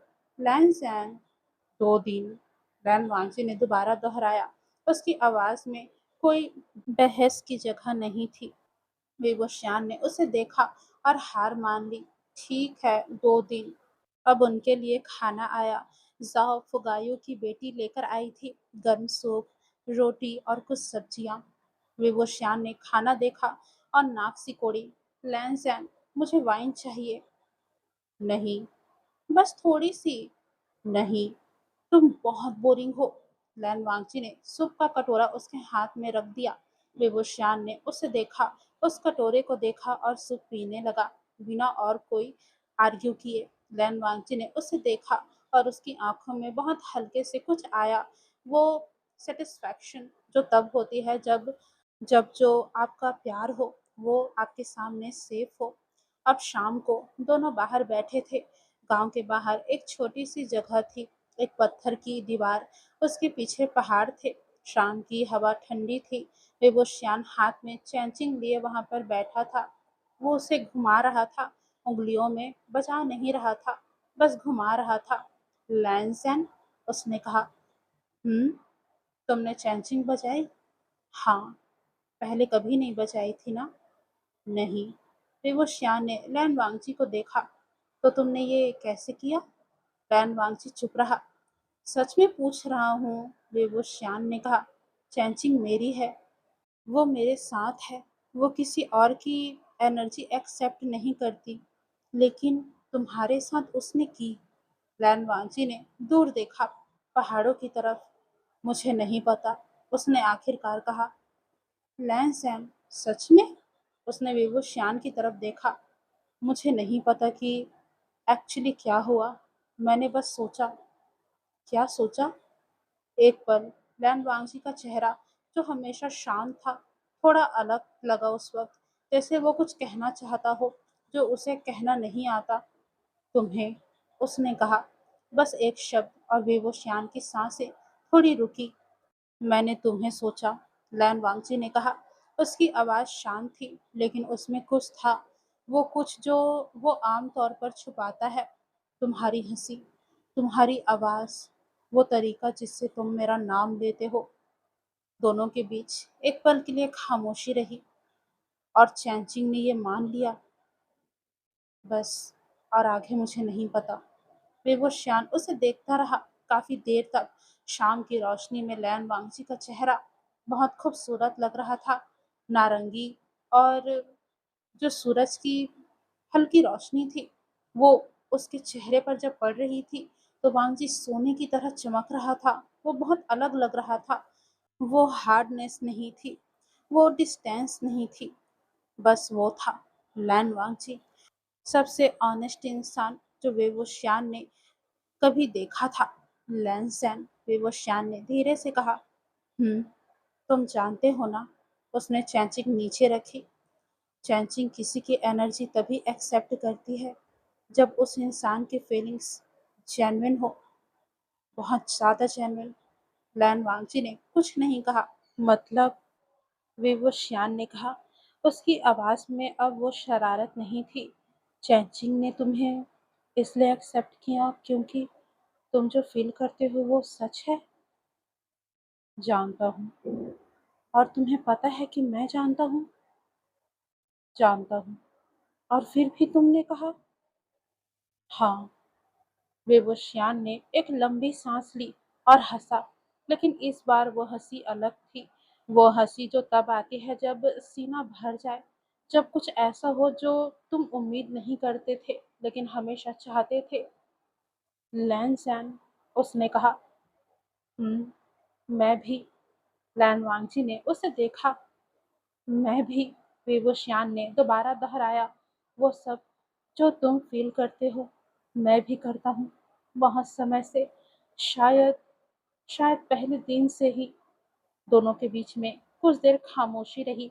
वो खामोशी जो भारी नहीं थी, जो हल्की थी, जो उन दोनों के बीच तैर रही थी, गर्म और प्यार से भरी हुई। लैन वांगची ने धीरे से अपना हाथ बढ़ाया और बेबूशान के हाथों के पास ले गया, बस पास। उसने उनके हाथ को छुआ नहीं। बेबूशान ने ये देखा और उसने अपना हाथ उस पर रख दिया। लैन वांगची की उंगलियां बेबूशियान की उंगलियों के बीच थी। दोनों ने एक साथ आसमान को देखा। सूरज ढल रहा था। पहाड़ों के पीछे नारंगी, लाल, बैंगनी रंग बिखरे हुए थे। लैंसन, हम्म, अगली बार जब हम किसी हॉन्टेड जगह पर जाएं। वेइंग, हाँ, अगली बार नहीं जाओगे तुम अकेले। बेबोशान हंसा। ठीक है लैंसन, नहीं जाऊंगा। प्रॉमिस करो। लैंसन, तुम प्रॉमिस मांग रहे हो? ये तो। वेइंग, वो सीरियस था। विभूषण रुका। उसने लैन वांगची की आंखें देखी। उनमें वो था जो शब्दों में नहीं आता। वो डर जो रात भर था, वो राहत जो अभी तक पूरी तरह नहीं आई थी। प्रॉमिस, विभूषण ने धीरे से कहा। सच में प्रॉमिस? लैन वांगची ने उसका हाथ थोड़ा और कसकर पकड़ लिया। अब रात आई। गांव में दीपक जल रहे थे, लेकिन इस बार वो नीले नहीं थे, बल्कि पीले थे, गर्म थे, जिंदगी के रंग की तरह। साफ गायों ने रात को खाना बनाया। पूरे गांव के लिए जश्न था। वो 6 लोग जो जंगल में गए थे, उनकी सोच अब आजाद हो चुकी थी। उनके परिवार रो रहे थे, लेकिन राहत के आंसू थे उनकी आंखों में। बेबोशियान ने खाने की मेज को देखा। वो खाने के मेज पर जाकर बैठ गया। बच्चे उसके आसपास थे, उसकी कहानियां सुन रहे थे। और फिर बेबोशियान ने हाथ उठाया। एंटिटी ने मुझ पर अटैक किया, लेकिन मैंने वेंग लैन वांगजी पास ही था। वो उसके पास खड़ा हुआ था। हाँ, हाँ लैंसन, खा लो पहले। बच्चे हंसे। बेबुशियान ने नौटंकी तरीके से आह भरी। लैंसन, बच्चों को कहानी सुना रहा हूं ना। वेंग, बाद में। लेकिन लैन वांगजी ने उसके सामने खाने का कटोरा रख दिया। बेबुशियान ने उसे देखा और वो खाने लगा। बच्चे और ज्यादा हंसे और एक छोटी सी बच्ची जो लगभग 6 साल की थी, वो लैन वांगजी के पास आई और उसके रोब्स को खींचने लगी। अंकल, उसने कहा, क्या आप इन्हें बहुत लाइक करते हो? लैन वांगजी ने उस बच्ची को देखा, फिर बेबुशियान को देखा। हाँ, उसने कहा। बेबुशियान की आंखें इधर-उधर हो गई थी। उसके हाथ में जो चम्मच था, वो रुक गया था। बच्ची खुश हो गई थी। तो आप उन्हें बताते क्यों नहीं अंकल? बता दिया है। कब? आज। बच्ची ने विवस्वान को देखा। विवस्वान का चेहरा पूरी तरीके से लाल हो गया था, पूरा लाल। उसके कानों से लेकर गले तक एकदम रेड रेड हो गए थे। बच्ची ने तालियां बजाई और वहां से भाग गई। अब रात को गांव शांत हो गया था, सब सो गए थे। विवस्वान और लैन वांगजी अपने कमरों में थे, अलग अलग। बेहोशियान बिस्तर पर था। उसकी आंखें बंद थी, लेकिन नींद नहीं आ रही थी उसे। उसके दिमाग में एक ही बात चल रही थी। हाँ, लैन वांगजी ने कहा था, हाँ, बस हाँ। उस बच्ची के सवाल पर, क्या आप उन्हें बहुत लाइक करते हो? हाँ, बेबोशान ने तकिए में अपना मुँह छिपाया और वो हंसी जो रोकना मुश्किल था उसके लिए, वो निकल ही आई। तभी दरवाजे पर अचानक से दस्तक हुई। बेबोशियान ने खुद को संभाला और तकिए से अपना मुंह निकाला। कौन है? दरवाजा खुला और वहां पर था लैन वांगची, जिसके हाथ में एक छोटी सी मेडिसिन थी, जो गांव के काफी सारी जड़ी बूटियों को मिलाकर बनी थी। एनर्जी रिकवर करने के लिए है, लैन वांगची ने कहा। अभी? बेबुश्यान ने कहा। रात को। अभी लेनी है, असर सुबह तक होगा। बेबुश्यान ने हाथ बढ़ाया। लैन वांगची ने उसे मेडिसिन दी। बेबुश्यान ने वो ले ली। ठीक है, उसने कहा। अब जाओ, सो जाओ। लेकिन लैन वांगची नहीं गया। लैन सैन, वो वहीं खड़ा रहा था। बेबुश्यान ने उसे देखा। क्या हुआ? लैन वांगची ने एक पल लिया और फिर बोला, मुझे डर लग रहा था। बेबुश्यान थोड़ा रुका। आज रात, लैन वांगची ने कहा। उसकी आवाज काफी ज्यादा अजीब थी, लेकिन उसमें कुछ था जो उसकी आवाज में बहुत कम आता था। जब तुम्हारी आंखें काली थी, जब एंटिटी तुम्हारे अंदर थी। इतना कहकर लैन वांगजी थोड़ी देर रुका और फिर बोला, मुझे डर लगा था। बेबुश्यान के गले में कुछ अटका उस वक्त। लैन सैन, मैं नहीं चाहता, लैन वांगची ने कहा, कि तुम फिर से ऐसी जगह अकेले जाओ। मैं नहीं चाहता कि तुम्हें कुछ हो। मैं वो। इतना कहकर वो रुका और फिर बोला, मैं तुम्हारे बिना नहीं रह सकता। ये मुझे पता है, बहुत समय से पता है। दोनों के बीच कुछ देर तक खामोशी थी, वो खामोशी जिसमें सब कुछ था। बेबुश्यान ने बिस्तर पर जगह बनाई। बैठो, उसने कहा। लैन वांगची वहां बैठ गया। बेबुश्यान ने उसका हाथ पकड़ा। लैन सैन, उसने कहा, मेरी बात सुनो। हम्म, मैं यहाँ हूँ, बेबुश्यान ने कहा, जिंदा, तुम्हारे साथ। और मैं यही हूँ, मैं यहाँ से कहीं नहीं जा रहा। प्रॉमिस? बेबुश्यान मुस्कुराया। प्रॉमिस। लैन वांगची वही रहा, बिस्तर के किनारे पर, बेबुश्यान के पास। दोनों ने बात नहीं की क्योंकि ज़रूरत नहीं थी। कभी-कभी सबसे इम्पोर्टेंट बातें साइलेंस में होती है। विवुशियान की आंखें धीरे-धीरे भारी होने लगी। उसे नींद आ रही थी। लैन उसने आखिरी बार कहा, तुम सच में सबसे अच्छे हो। लैन वांगजी ने इस बात का कोई जवाब नहीं दिया, लेकिन उसने विवुशियान का हाथ छोड़ा नहीं और देखते ही देखते विवुशियान सो गया। इस बार कोई सपना नहीं था, कोई जंगल नहीं था, कोई आवाज नहीं थी, बस थी तो शांति। पहली बार बहुत समय बाद सच्ची शांति। वहीं बाहर रात के आसमान में तारे थे, हजारों तारे, और उन तारों के नीचे वो जगह जहाँ काला जंगल था, वहाँ अब सिर्फ हवा थी, साफ और आजाद। अब हम सवेरे का सीन देखते हैं। सुबह पहाड़ों पर धूप थी, वो धूप जो सर्दियों के बाद आती है, जो ठंडी होती है लेकिन गर्म भी, जो बताती है कि रात खत्म हो गई है, कि अंधेरा खत्म हो गया है। बेबोशान की आंखें खुली। पहली चीज जो उसने अपने सामने देखी वो था लैंड वांगजी का हाथ, जो कि अभी भी उसके हाथ में था। बेबोशान ने एक पल उस हाथ को देखा, उन उंगलियों को जो उसकी उंगलियों में थी। वार्म्थ, रियल, और उसे लगा कि ये रियल है, ये सपना नहीं है। वो मुस्कुराया। लैंड वांगजी जग रहा था। वो कभी देर रात तक सोता नहीं था। उसकी आंखें पहले से खुली थी। वो बाहर देख रहा था, खिड़की से आती धूप में। कब उठे? बेबुशान ने पूछा। काफी देर पहले। और हाथ नहीं छोड़ा? लैनवांगजी ने उसकी तरफ देखा। तुम सो रहे थे तो तो छोड़ना ठीक नहीं लगा। बेबुशान ने एक पल उसे देखा और फिर वो हंसा, वो हंसी जो सुबह की होती है, हल्की और असली। लैन, उसने कहा, तुम कभी-कभी इतनी अच्छी बातें कहते हो कि मुझे यकीन नहीं होता। सच कहता हूँ, जानता हूँ, बेवशान ने कहा। इसीलिए इसीलिए तो तुम इतने अच्छे लगते हो। लैनवांशी ने उसे देखा, लेकिन उसने कुछ नहीं कहा। अब हम यहाँ से सीन कट करके नाश्ते पर देखते हैं। शाह गायों ने बहुत कुछ बनाया था। गर्म रोटी, दाल, सब्जी और एक स्पेशल डिश जो गांव की ट्रेडिशनल थी, त्योहारों पर ही बनती थी। आज त्योहार है क्या? बेबशान ने पूछा। आज से है, शाह गायों ने कहा। उसकी आंखें नम थी लेकिन खुश थी।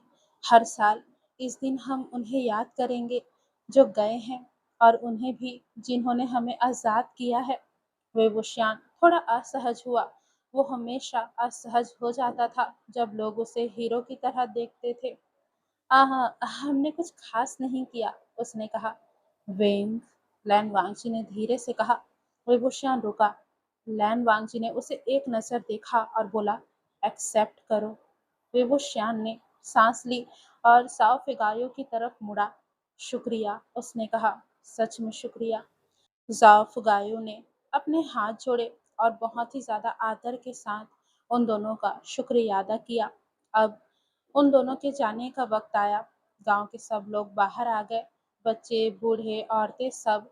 वो छोटी बच्ची जिसने रात को लैन वांग जी से सवाल किया था, वो आगे आई। उसके हाथ में एक छोटा सा फूल था जो सफेद कलर का था। अंकल, उसने वेवुशियान को वो फूल दिया। ये उस जगह से है जहाँ जंगल था, उस बच्ची ने कहा। वेवुशियान ने वो फूल लिया। उसने उस फूल को देखा।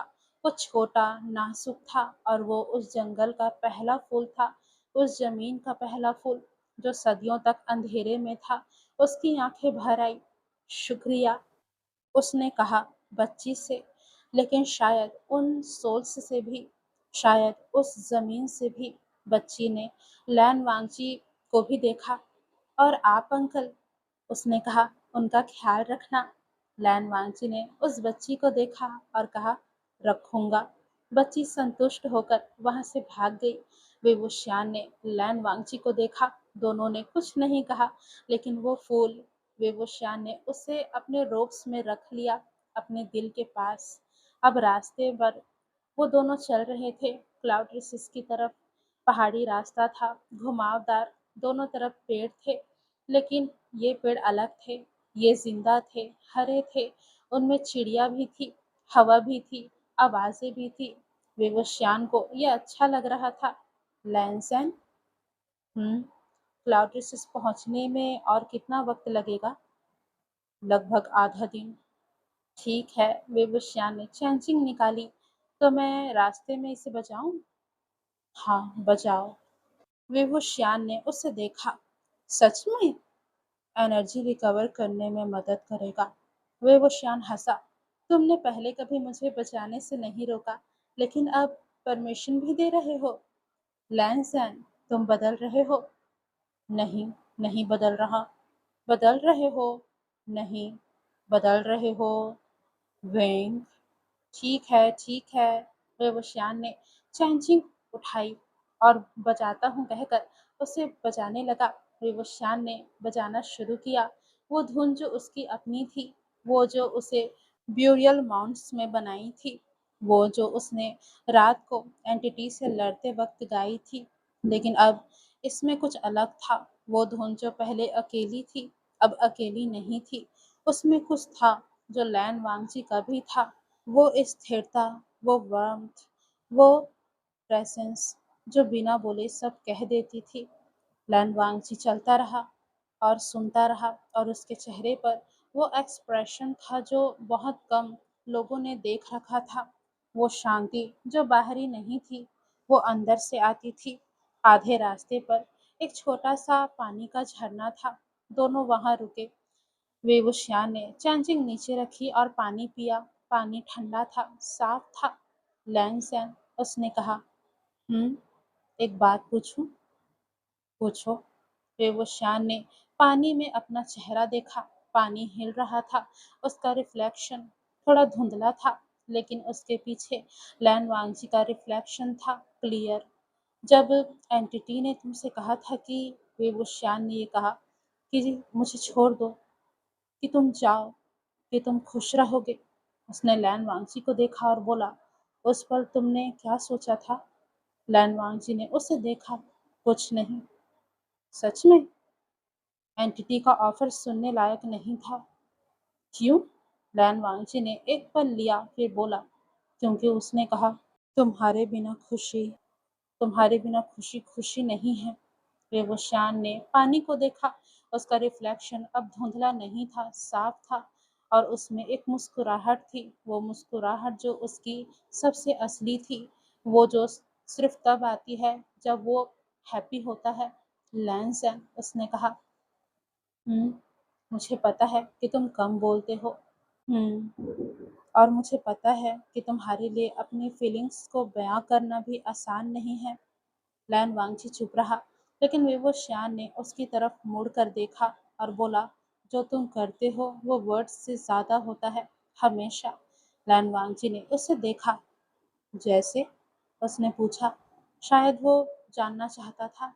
विवस्वान ने अपनी उंगलियां गिनने शुरू किए और बोला, जैसे रात को चाय लेकर आना, जैसे मेडिसिन्स याद रखना, जैसे मेरे लिए चैंचिंग बजाना पहली बार, जैसे रात भर कुर्सी पर बैठे रहना, जैसे हाथ ना छोड़ना। उसने सांस ली और कहा, जैसे हर बार आना, चाहे मैं कितनी भी दूर भाग जाऊं। कुछ देर तक दोनों के बीच खामोशी रही। ये सब, बेवशान ने कहा, ये सब तुम हो, लैंसन, और ये किसी के लिए भी सह पाना और करना आसान नहीं है, और मेरे लिए तो ये बहुत ज़्यादा है। लैन वांगची की आंखों में उस वक्त कुछ आया, वो कुछ जो शब्दों में नहीं था। उसने धीरे से कहा, तुम भी? मैं भी क्या? तुम भी, उसने दोहराया, जो तुम करते हो, जो तुम हो। थोड़ी देर रुकने के बाद फिर से लैन वांगची ने कहा, मेरे लिए वो बहुत ज़्यादा है। विंग मुस्कुराया, और वांगची भी उसे देख रहा था। उस वक्त लैन वांगची की आंखों में कुछ था, और विंग ने अपना मुस्कुराना बंद कर दिया। वांगची उसे देख रहा था, लेकिन इससे पहले कि वांगची कुछ कहता, विंग ने अपनी चैंचिंग को वहीं पास के पत्थर पर रख दिया और धीरे धीरे अपनी क्लोथ निकालने लगा। वांगची उसे देख रहा था। विंग पूरी तरीके से नेकेड हो चुका था, और वो उस झरने के पानी में चला गया, धीरे धीरे, और उसका फेस जो था, आई मीन उसकी जो पूरी बॉडी थी, वो लैन वांगची के आगे थी। वो उल्टे पाँव जा रहा था और वो जैसे ही उस पानी के अंदर घुसा, उसने अच्छे से खुद को गीला किया और वांगची की तरफ देखकर मुस्कुराया और उसने उसकी तरफ अपनी बाहें फैला दी। ये देखकर वांगची का दिल जोरों से धड़कने लगा, लेकिन वो ज़्यादा समय तक रुका नहीं। उसने भी अपने क्लोथ्स निकाले, अपने सामान को यानी कि जो बीचन वगैरह है वो सब उसने साइड में रख दिया और वो भी फुल्ली नेकेड हो चुका था और वो भी उस पानी में चला गया और उसने भी विंग को गले से लगा लिया। विंग ने वांगजी के चेहरे को पकड़ा और उसे किस करने लगा और वांगजी भी उसे टाइटली गले से लगाकर उसे किस करने लगा। दोनों के बीच माहौल काफ़ी ज़्यादा हॉट हो गया था और जो पानी था वो बहुत ज़्यादा ठंडा था। वांगजी विंग को गोद में उठा लेता है और उसे उस तालाब से बाहर निकाल लेता है। वो उसे वहाँ पर फैले हुए घास पर लेटाता है और उसके साथ वो इंटीमेट होने लगता है। पहले-पहले विंग को काफ़ी ज़्यादा पेन हुआ क्योंकि ये उसका पहली बार था, लेकिन वांगजी ने उसे अच्छे से हैंडल किया। वहीं उस पानी पर उन दोनों का रिफ्लेक्शन दिख रहा था और दिख रहा था कि विंग कितना कितना वांगची को टाइटली हग किए हुए है और वांगची बहुत ज़्यादा फास्टली विंग को हिट कर रहा है। वांगची बिल्कुल भी विंग को नहीं छोड़ रहा था। ऐसा लग रहा था कि वांगजी विंग के अंदर ही समा जाएगा। वांगजी और विंग काफ़ी देर तक वहाँ इंटीमेट होते हैं। कुछ घंटों के बाद हम देखते हैं कि वांगजी पानी में था और विंग उसकी गोद में था। वांगजी उसे नहला रहा था। विंग की आंखें बंद थी और वांगजी उसके चेहरे पर मुस्कुराहट थी। वो बहुत प्यार से विंग को देख रहा था।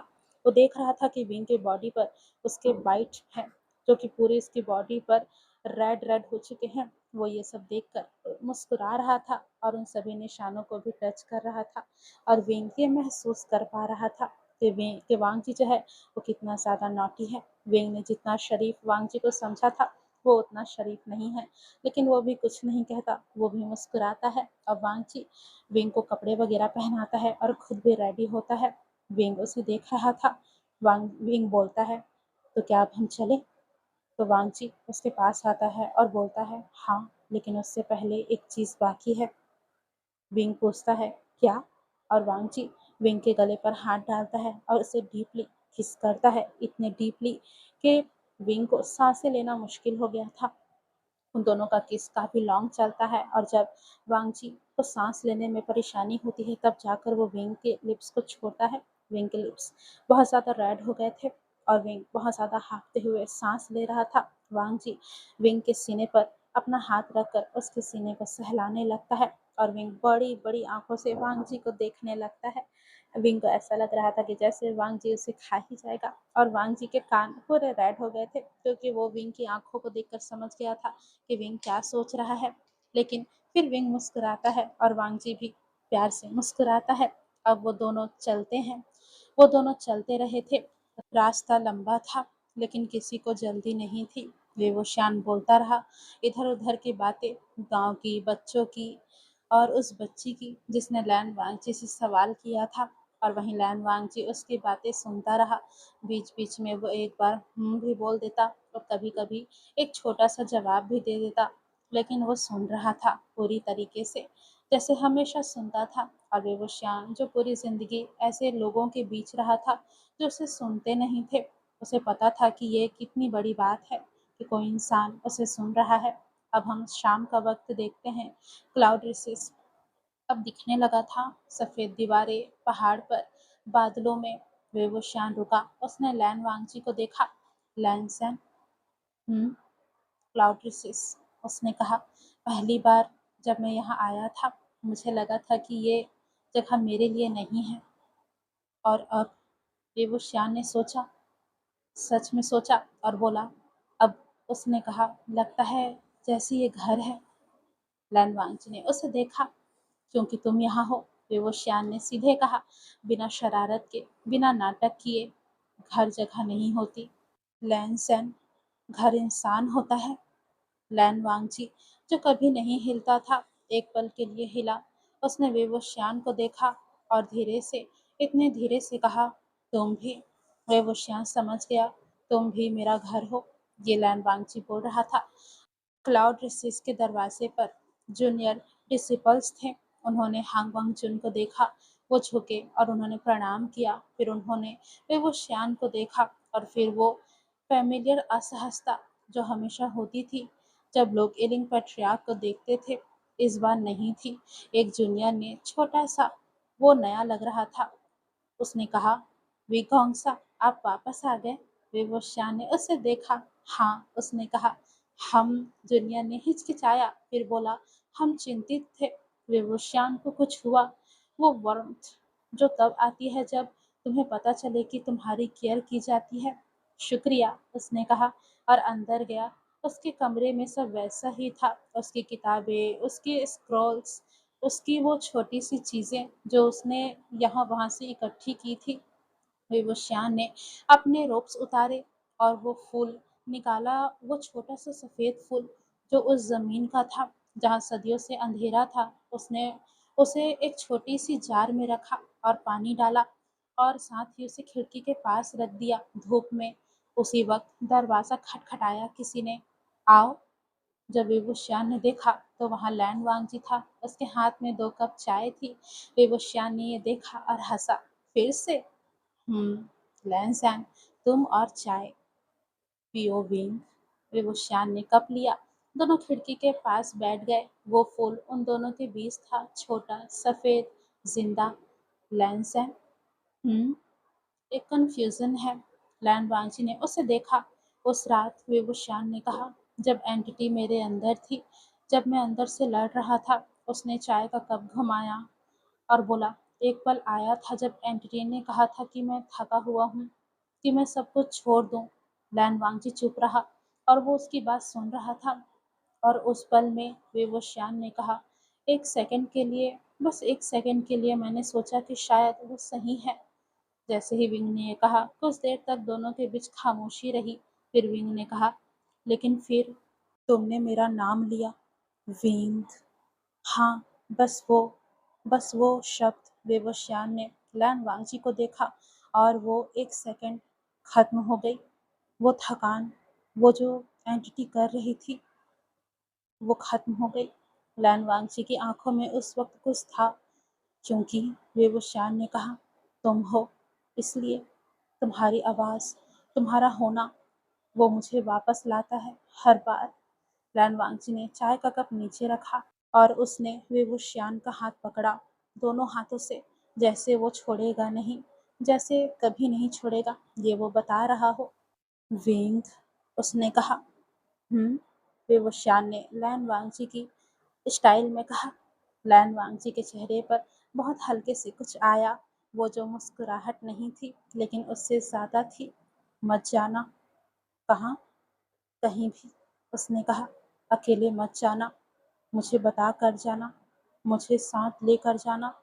दोनों के बीच कुछ देर तक खामोशी रही। बस विवस्वान ने उसके हाथों को देखा, अपने हाथों पर, और उसने वो किया जो शायद लैन वांगजी ने एक्सेप्ट नहीं किया था। उसने अपना सिर लैन वांगजी के कंधे पर रख दिया। बस बिना कुछ कहे लैन वांगजी एक पल के लिए रुका और फिर उसने अपना सिर बहुत धीरे से विवस्वान के सिर पर रख दिया। दोनों बैठे रहे। खिड़की से धूप आ रही थी। वो फूल सफेद, छोटा, धूप में था। बाहर क्लाउड रिसेस था, पहाड़ थे, बादल थे, और यहाँ इस कमरे में 2 लोग थे जो बहुत लंबे वक्त से एक दूसरे की तरफ आ रहे थे, जो बहुत सारे अंधेरों से गुजरे थे, जो बहुत सारी बातें थी जो कहीं नहीं गई थी। लेकिन अब कोई जल्दी नहीं थी। अब वक्त था। अब दोनों यहाँ थे, साथ। विवस्वान ने आंखें बंद की। लैंसन, हम्म, अगली बार जब कोई हॉन्टेड मिशन हो, वेंग, हम साथ जाएंगे। प्रॉमिस। लैन वांगजी ने उसका हाथ थोड़ा और कसकर पकड़ा। प्रॉमिस। शाम ढल रही थी। पहाड़ों पर नारंगी रोशनी थी। क्लाउड रिसेस की सफेद दीवारें उस रोशनी में सोने की तरह चमक रही थी।